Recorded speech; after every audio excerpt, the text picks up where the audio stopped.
So how are we feeling? Thank you.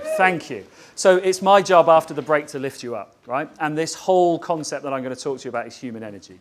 About 3.5 years ago, I had the pleasure of jumping on stage at a TEDx event in Bucharest. And I talked about the future of work because I'm a little bit obsessed about the future of work. I guess my reason for being is to create a better future of work for all of us. But I'm here today to talk about the now of work, because the future is something we need to design, but I'll talk to you a little bit more about the now of work, because I'm a little bit concerned that there are some crimes against humanity in the work that we do in pursuit of profit, productivity and production. And I'm going to tell you some stories and give you a design concept which I hope is going to help us restore some faith in what we call work, and where, if you're studying, that's where you want to take your knowledge and insight in education. So you recognise this guy on the screen here. It's Marvin Pence Gaye Jr. Unfortunately, about 34 years ago, he left us for the choir in the sky, but you probably know him for his musical achievements, of which there are numerous in the kind of history of the Rock and Roll Hall of Fame, etc. Now, what you may not know about Marvin Gaye, he started his singing career in a group called the Moon Glows, which was a doo-wop group.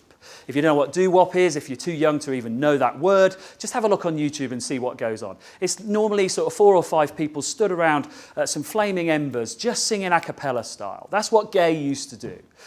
But he was fortunate in that he was spotted by somebody who was trying to shift the mindsets of all of the people of the United States of America in the 1960s through the power of music.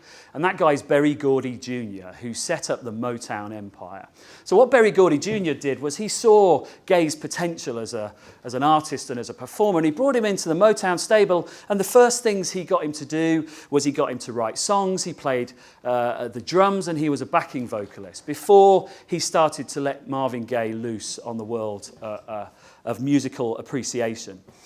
Also, what Marvin Gaye had in his mind was that he wanted to become the Black Frank Sinatra. That's what he wanted to do. He loved the smooth, mellow sound of swing, and he thought that's what he wanted to do.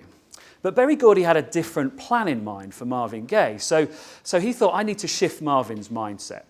So unbeknownst to Marvin, what Berry Gordy did was he talked to Norman Whitfield and Holland Dozier Holland, who were the writers and producers of Marvin Gaye's recorded material, and he got them to score it an octave higher, to make Marvin strain and reach for those soulful notes, because that's what Berry Gordy knew, that the white middle-class record-listening, buying public of America wanted to hear.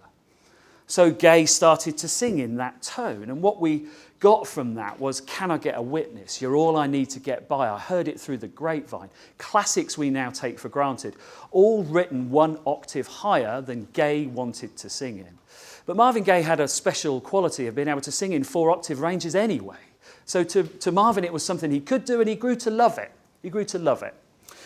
What Marvin Gaye also did as it got towards the end of the 60s into the 1970s is he saw some changes in the world, and he saw some shifting mindsets occurring all around him in the socio-political world. And he came across Obie Benson, who was one of the Four Tops, another Motown group, who'd written a song, and he joined him in writing that song. And it was a protest song. It was a socio-political song. And he took it to Berry Gordy and he said, I want to record this. And Berry Gordy said, no, you're not recording that. Motown's about pop and enjoyment. It isn't about socio-political statements. So Marvin Gaye withdrew his energy from the Motown empire. He went on strike. He said, no, I want to record this song. Now, history will tell us that Marvin Gaye won that battle, because What's Going On was the result of that strike. And that record is one of those defining moments in the history of contemporary music. But Marvin Gaye had to withdraw his energy from his employ. He had to shift the mindset of his own boss to create something which is a landmark in musical heritage. So I guess my conversation to you and my challenge to you today, I guess, is what's your version of 1 octave higher? How can you create your what's going on moment? And unfortunately, because of the terms and conditions of the way that work is built, we have a struggle to do that pretty much every day. So I'm going to take you on a bit of a journey through what I consider to be the energy forces at play in work. Luckily, already today, we've had some links to this about energy. Energy's popped up quite a lot. And I see some energy in the room, and my deliberate attempt to ask you to shout out loud was to create some energy between you and me, in our trade of information and exchange. Because in this room, we probably have about 2 kilowatts of energy. Each human being has about 20 watts of energy. I could individually power a light bulb. So in this room, we could probably power something like 150 light bulbs. But it's my assertion that when we come together with more than just that energy, when we've got belief and value systems and creativity bursting through us, we can power a house for a day simply with the chemical and physical energy that we have in amongst us. And I think we see a wastage in the world of work today, and unfortunately it looks a lot like this, like Neo in The Matrix, where actually, if you know the Wachowski brothers film, what we saw in this was computers had taken over the world and they used human beings' 2 kilowatts of energy to power devices and create the energy source that kept that technological world going. And as we know the story in The Matrix, Keanu Reeves' character Neo unplugged himself from the Matrix, and he was then chased by bots and drones who were trying to stop him from breaching their reality that they'd created into the reality that was really around him. And I see too much of work like that now, where we sign up to a terms and conditions and we plug into the Matrix and we literally use the energy we have, and the Matrix-like machine just simply takes it from us. I think we deserve a lot better. And my profession is the HR profession, and unfortunately we're culpable for creating that matrix-like existence. We proudly display policies and terms and conditions and employment routines which don't take into account your individuality, your desires and your needs and your energy. And I think it's about time we had a different form of proposition in the workplace, and that's what I wanted to share with you today. I think we see this kind of triangulation of people, of process and of productivity.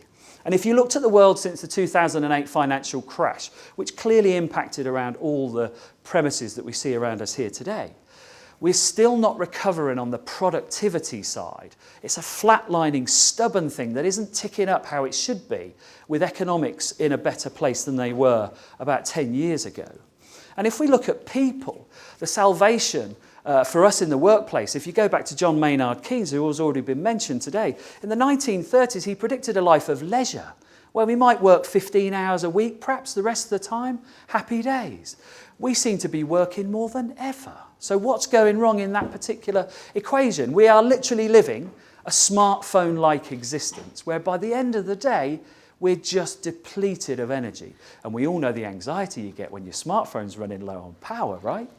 So there's something in the world of work that is all about depletion and nothing else. And that seems to be one of the crimes against humanity. So we're not seeing ourselves in a state where we could be regenerating. And we paper over the cracks. We drink energy drinks. We take on loads of caffeine. We even probably consume illegal substances. Well, in some parts of the world, they may be illegal. But we've got synthesized drug problems. We've got all sorts of things where, because our energy is too low, we rely on artificial stimulants. So we've got a dirty energy source propping us up, but that's not good enough for us long term. We've already heard some statistics today about mental health and the problems that that's causing. The UK Health and Safety Executive in 2016-2017 surveyed the absences of people in the workplace due to stress. 526,000 of us in the UK are signed off with stress-related absences. 44% of us are saying that's to do with workload. Hang on, we have technological devices, we have labour-saving things in our homes, yet our workload is causing us to have stress and we're off. It's costing us 12.5 million people days per year. We could do a lot with 12.5 million people days. So this is not some trendy plea to go and work in an office with some fake grass carpet where we have smoothies and a dog running around. It isn't that kind of antidote. This is a serious health problem. Kate Raworth is somebody I admire a lot. She's written a book called Donut Economics, because what she says about the economic system we're operating in is it's all about consumption and extraction. It isn't about regeneration.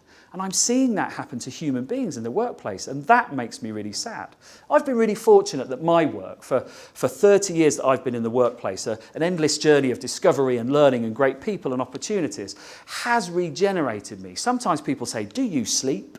And I do, Timo, I do sleep wherever you are. So there are some things about you can construct and design that kind of working proposition, but not for everybody. That saddens me, that we haven't got enough regenerative processes, because we go to work and we might as well be in a cage. We may as well be locked inside a pyramid. I call most modern workplaces living museums. They're quite literally a testament to the 19th and 20th century constructs of industry and machine-like propositions for us. Yet we only need to shift 2 letters to create something different. And this is the concept I have called the edge. And the edge is all about a place and a mindset and an activity and a design thing that we can do to change the nature of workplaces, because it's all in the design. Believe it or not, we may have accidentally or purposely designed workplaces that are causing us to become sick. Stanford professor Jeffrey Pfeffer's just released a book called Dying for a Paycheck.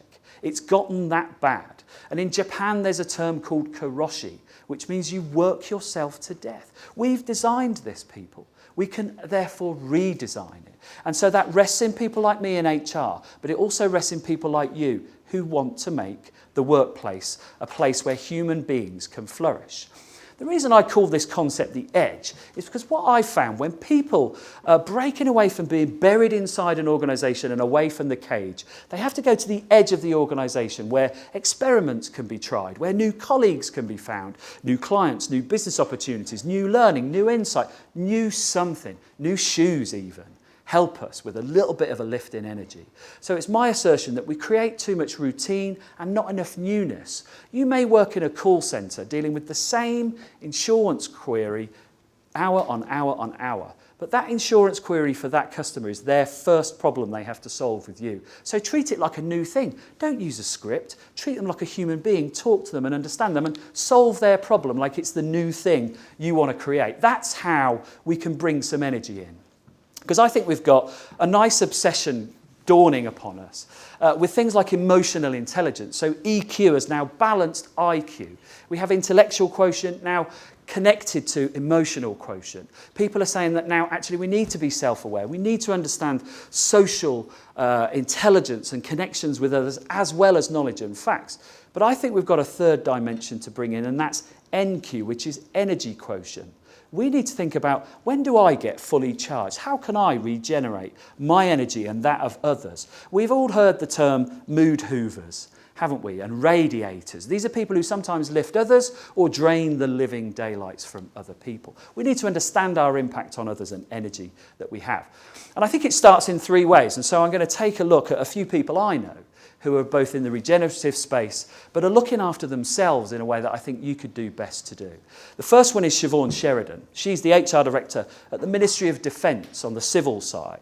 She's also had some of the toughest HR director roles I know of, like the DEFRA, the Environment and Rural Affairs, when there was a foot and mouth disease scandal, and the NSPCC, one of the tightest, most scrutinised charities in the country. Siobhan's somebody who's so busy, but always has time for somebody else. She talks to students, she mentors people, she gives incessantly and is an inspiration to me daily. This is Helen Sanderson. She runs an outfit called Wellbeing Teams up in the northwest of England. She's determined to create a human-centred healthcare organisation, despite the fact that everybody wants her to follow a ton of routines and regulations. She does them, but she does them with a humanist spirit to what she does. And this is Barbara Thompson, who's actually here today. So Barbara's an artist and a creator who you can't put in a box, but is an inspiration in terms of how she shares her insight and information and energy. These are people who bring the game, who change the mindset. And this is Brock Clemenson and my wife, Teresa. So Brock's brought her energy from halfway across the world in Australia to join me. And my wife's got multiple sclerosis, so we may have 2 kilowatts every day when we wake up. She's probably only got about half a kilowatt at her disposal. So she has to put herself into an energy situation to manage the flow of her lifestyle. But also she helps me do what I do. So we're a great team and we try and energize each other. These are people who understand their own energy and who help me with mine. Surround yourself with people like Siobhan, Helen, Barbara, Brock and Mrs. T if you want to. My parents are pretty good too. I'll give them a shout. They energise me. Collectively, there are companies out there who have an enormously collective, energetic spirit. Nearsoft is a technology company in Mexico that's run more like a family than it is a business. Competo is a recruiter out in Slovenia who, again, if you're brand new or a partner, you have an idea, you get encouraged to fly the idea. So systemically, I think we need to make this change. I think we need to look at a new way of looking at how we get the best from people. And it starts not from a what skills do you have. It starts from a what energy do you need and can give, and we can give you back. And I think that systemic energy gives us a chance to, for you to ask, where can I find my edge? Where can I find new? How can I go one octave higher? And how can I make my version of what's going on? I'll leave you with that thought, and I'll see you at the edge. Thank you.